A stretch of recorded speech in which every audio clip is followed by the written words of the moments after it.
I ran into the statue by Peter Linde of the most famous Gothenburg poet, Karin Boye. And it made me think about her and the time which she was acting in.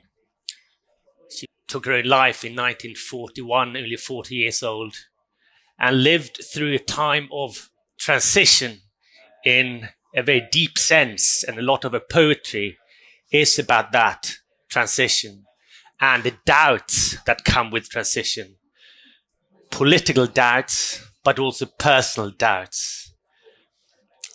And I was reminded of that poem she wrote in 1935, which is a few years after the Nazis have gained power in Germany. She wrote, and that's a poem that you all learn to recite in school, and I am going to do this in Swedish. Svårt att vara oviss, rädd och delad. Svårt att känna djupet, dra och kalla. Ändå sitta kvar och bara darra. Svårt att vilja stanna och vilja falla. The challenge is not so much anymore that we need to push developments, but that we need to dare to let go of the old. Is daring to fall as much as daring to push that this is going to be about. Att våga falla.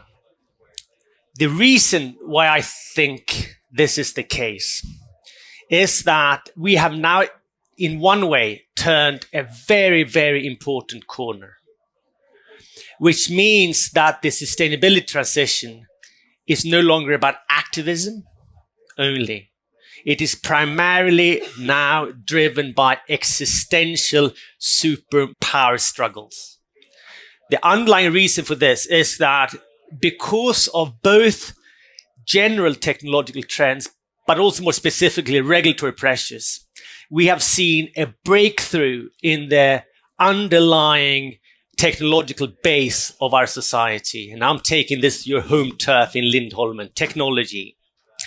And there's a graph I can draw for you which puts this very succinctly and which needs to be shown more widely, I think, which is if you plot the cost of normalized energy, normalized in the sense that you convert for different kinds of uses. So it's useful energy, and the cost of useful energy from fossil fuels.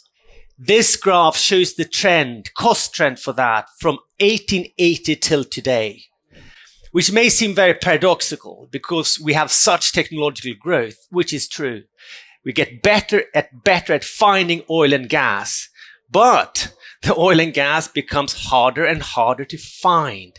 We need to drill deeper and deeper and vertically. So the cost, normalized cost of useful energy for fossil fuel is flat and has been flat for 150 years. What's happened in the last 20 years is a phenomenal shift in the cost of normalized useful energy for, in particular, solar PV, but also wind. And the curve looks like that. That's the definition, to go back to Karin Boye, of a breaking time. We are now precisely at this.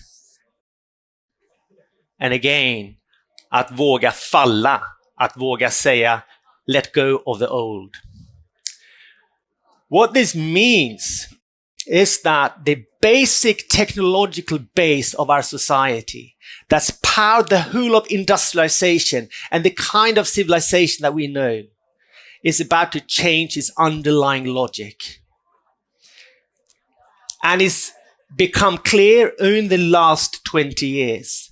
And really, it's only in the last, pick your number, 10, 5, 2 years, that the realization of the profundity of this graph has sunk in. The first step, of course, which we to some extent resisted here in Gothenburg, I think is fair to say, is the understanding that this alters the core industrial logic of the automobile industry. But The car industry has now taken that to heart. They let go. And they've realized that our future lies in shifting from looking at that curve to looking at that curve. With that has an enormous wave of investment swept over Gothenburg. So the first step is that huge global industry that's shifted its perspective. It's now, as we see very clearly here in Gothenburg, eating its way also into the next step, which is storage of energy, battery storage. Because if you're not going to store energy like that in big tanks, but rather that kind of energy, you need a different technological base. And with the 30 billion investment just on the other side of the bridge. What this technological shift, once it's begun to sink in, once the large capital flows have begun to move, means is that a technological question becomes an industrial question, but it's now become a superpower question. Because what one realizes in Washington, D.C., and which one realized some time back in Beijing, is that whoever controls this technological base controls the world. And the US, a bit like Gothenburg and Volvo, are a little bit latecomers to the game. We're a little bit too fond of the past, so we are catching up. But what one is realizing in the US is that we are about to build up globally the same kind of dependence we had on Saudi Arabia on China. Because China now controls the value chains for pretty much anything that goes into building this technological base. And this has come recently, only in the last couple of years. But what this means is that at the highest level of power in Beijing, US, and in Europe, we have turned a page and realized our existential future depends on us being able not to fall behind in that race. And it's only in that light you can understand the three bills that came out of the Biden regime just a few months ago. One is the infrastructure bill, one is the chip, the semiconductor bill, and the third is the climate bill. People think this is about climate. It's not about climate. It's climate, infrastructure, and chip manufacturing. It's about not losing the race over the technological base. It's in that light you need to understand Ursula von der Leyen's insistence on not falling behind on the transition in Europe. It's not about activism anymore. Activism will continue to be important, but the driver for this now is superpower existential interest. And Ukraine has, of course, accelerated this, because what it means is that we got a smack in the face in Europe, a reminder that our lifeline we thought we had, gas as a transitional fuel, was not a transitional fuel really. We just did not dare to let go of the old and fall into the new. And now we're playing a catch-up game, and we're slow to the game, and that's why we see the electricity prices that we now see. What this means, in my reading of things, is that I'm not actually so worried about what a new Swedish government is going to do in terms of climate policies, because the game has already shifted. Sweden is now playing catch-up with Europe. And Sweden is not quite realized that yet. We still think that we are ahead. We're not. We're playing catch-up. And we're going to be forced to adjust to the frameworks set by the Europeans, which are in turn set by China and the US. And the most obvious example of this is the U-turn we saw around forestry policies, when Sweden has for long time thought that we can set our own standards. No, we can't. We are a very small country of nice people, but only about 10 million people. Europe is a much larger country than your union. So they're going to set the terms. The question for us is no longer, can we lead? That train has left the station. The question for us is, will we continue to resist, or will we let go with the flow? The good news for you is that this takes the question of the climate transition squarely back into an arena that you guys, Lindholm and Gothenburg, knows better than anyone. How do we put our best and brightest minds towards automating, industrializing, in lack of a better word, building the infrastructure of technology, AI, etc., that can on a hitherto unknown scale and speed rebuild this society? That's where we now are. And what's holding ourselves back is that we are on the one hand seeing this, but we also find that step into the unknown a little scary, so we hold back. The more challenging part of this is that also we cannot stay in our little corner of the transition and cling to the idea that we're just going to work within our industrial segments and sell our products. The game is much bigger than that. We here, Lindholmen, needs to take this built-up understanding and competences of this and make sure it can help power not only individual value chains in industrial companies, but actually power the transformation of the whole of society.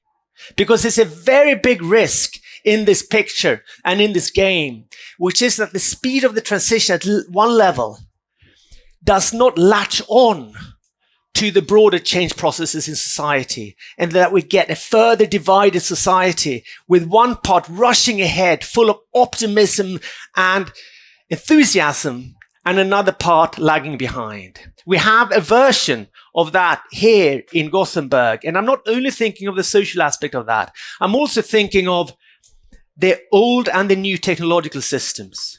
So while there's all this focus on Lindholmen, Volvo, mobility, AI, and it's a fantastic success story, 30% of Swedish R&D money goes into Lindholmen.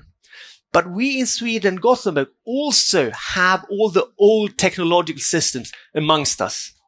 We still have the old water systems. We have the old heating systems. We are still the home to the production of 10 million tons of fossil-based fuels. We ship into the port just around the corner here every year 150 terawatt hours of crude oil. And that is actually what heats our homes. So while you during the day are here pushing one side of the transition, you go back and put on your hot shower and actually enjoy the heat from the old industrial systems. And we need to make these two move in tandem, because the emissions that we need to get down are not in the new, they're in the old. So we mustn't get so enthused by the euphoria of the new that we forget our responsibility for the old. And here's your challenge in Lindholmen, I think, to take competences and capacities and cultures that have been developed in such an intricate interplay with industrial ecosystems and ask yourself, how can that be employed to also power the transition of the old systems which have not yet latched on? Also, you, I think, need to get out of your comfort zone. And in that sense, also, you need to let go of the old. And as I was looking up at that statue, I was reminded also that a lot of that old is not so much to fight for. The statue of Karin Boye, which you all know, I think, was put there by Peter Linde, who was a sculptor, in 1987. In 1987, when that statue was put there, I didn't know this. That was the first statue in Gothenburg of a named woman. An awful lot of the values of the past are not worth clinging on to. And I'm going to leave you with that, but of course I can't do that without also adding the last bit of Karin's poem, which I think so beautifully encapsulates what is or could be the resolution of this. When she says that, då när det är värst och inget hjälper, brister som i jubelträdets knoppar. Då när ingen rädsla längre håller, faller det glitter kvistens droppar. Glömmer att de skrämdes av det nya. Glömmer att de ängslades för färden. Känner en sin kund sin största trygghet. Vilar i den tillit som skapar världen. Thank you.